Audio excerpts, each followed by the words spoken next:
یروشلم، وہ سرزمین جس کی خاک بھی مسلمانوں کے لیے متبرک ہے، مسجد اقصی قبلہ اول جہاں نبی پاک صلی اللہ علیہ وآلہ وسلم نے ہزاروں انبیاء کی امامت کی، اور وہ جگہ جہاں سے معراج کا سفر شروع ہوا، آج اسی جگہ کی حرمت کو ایک بار پھر پامال کیا گیا۔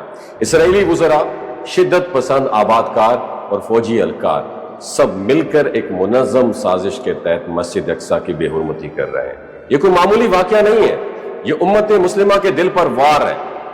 اسرائیلی ریاست نے ایک بار پھر دکھا دیا کہ اسے نہ انسانی حقوق کی پرواہ ہے نہ عالمی قوانین کی۔